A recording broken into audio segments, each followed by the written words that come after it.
President Trump posting on Truth Social just moments ago. Iran has requested a meeting. It will take place tomorrow in Doha. This following the U.S. and Iran agreeing to halt strikes and resume peace talks after several days of fresh weekend strikes. These talks are going to focus on Iran's nuclear program and resolving the dispute over the strait. Tehran agreed to keep it open to commercial shipping before walking that back and claiming sole authority over the key oil passageway. And all of this following what happened late last week. Tehran hit a cargo ship in the Strait of Hormuz. The U.S. responded with strikes in southwestern Iran. The U.S. targeted Iran's military surveillance infrastructure, communication systems, air defense sites, drone storage facilities, and mine-laying capabilities after another hit from Tehran in an oil tanker. I want to bring in Heritage Foundation Vice President of National Security and former Deputy National Security Advisor to President Trump, Victoria Coates. And Victoria, it's always great to have you on. I have to ask you about this comment in particular because it's pretty eyebrow-raising. This is Foreign Minister Abbas Araghchi. Here's what he said yesterday, and this was put on Iranian state media. The full restoration of traffic in the Strait is Iran's responsibility. Then he said, no other country or entity has any responsibility or authority in this matter. That's a pretty bold statement. Well, good morning, Cheryl. Good to be with you. Yeah, I mean, Araghchi says lots of stuff. And in this case, I would like to phone a friend in Muscat, which would be the capital of Oman, which is on the other side of the Strait of Hormuz, and ask how they're feeling about this. And Oman is a really interesting country on an extraordinary trajectory. They were actually the most improved in our 2026 Index of Economic Freedom that Heritage puts out every year. It came out in March. Oman jumped like 19 points because they've imposed these really strong fiscal reforms to their tax code, to foreign ownership of businesses. They're going up like a rocket. Why would they want to tether themselves to Iran? They're the ones we should be dealing with here, and they would have every bit as much right to the strait as Iran does. So I think what you see here is Iran a little bit desperate and also not doing itself any favor with its friends or its neighbors rather in the region. Well, and that would go along with what we heard from the president this morning, that Iran requested a meeting. Iran wants to talk.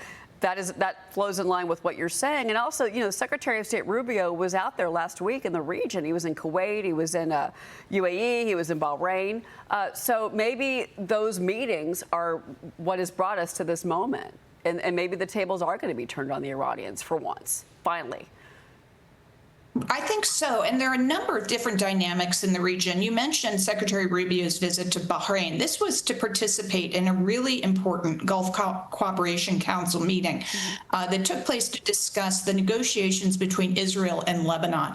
And historically, Cheryl, those sort of communiques that come out afterwards would be loaded up with anti-Israel sentiment, declarations of solidarity with the Palestinian cause, objections to Zionism. None of that was in this statement this time. It just expressed support for the Israel-Lebanon negotiations that have now resulted in a framework and support for free navigation through the Strait of Hormuz. So, the Iranians might want to think twice about trying to collect tolls from the likes of UAE, Bahrain, Qatar, Kuwait, Saudi Arabia. That may not be a really going concern for them. Those neighbors might not be so interested in paying those tolls. Well, just a reminder that we have a very large military base in Bahrain, and again, right along that waterway. So our interests are there as well.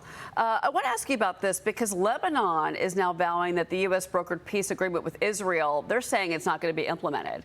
And Hezbollah, they're saying they ripped it up. They're calling it null and void. They say it's, quote, humiliating.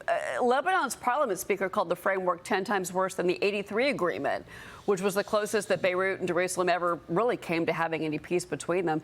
And this is all 3 days after the U.S., Israel, and Lebanon signed that framework in Washington, where Hezbollah was supposed to be dismantled. What do you make of all of this?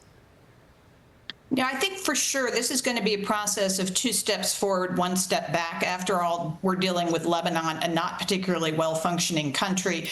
They know as much as anyone, they need the Israelis in southern Lebanon to try to keep Hezbollah in check, to keep that government in Beirut in place.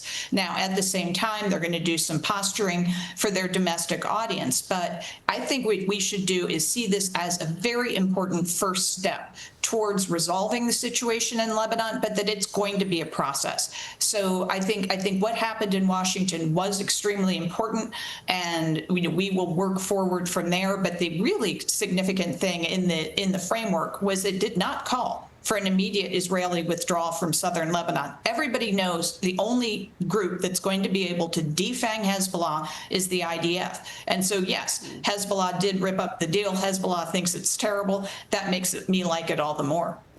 Absolutely. And, just final question on this, because, the thinking is here is that this is another tool that the Iranians are using to just play this back and forth, game of chicken with the United States with these negotiations. OK, let's go back to the table. Let's have peace talks. And then they make sure their proxies and Hezbollah carry out new attacks. And then they blame Israel for that. It's a sick and twisted game, but it seems to me that's what the Iranians are doing.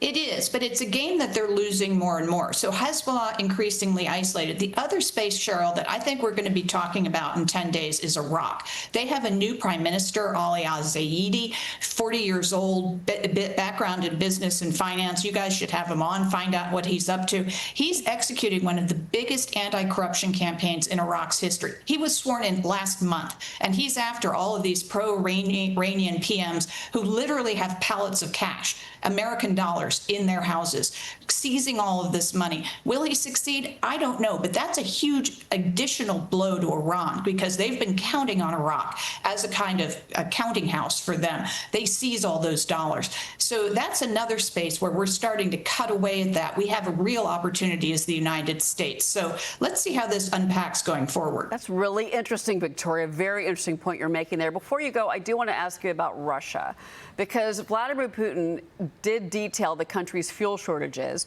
There's been a barrage of long-range Ukrainian drone strikes on key energy infrastructure. This happened over the weekend. He's now acknowledging the fuel deficit. First time he's ever done this. And this is one of Ukraine's heaviest drone strikes ever on Russia.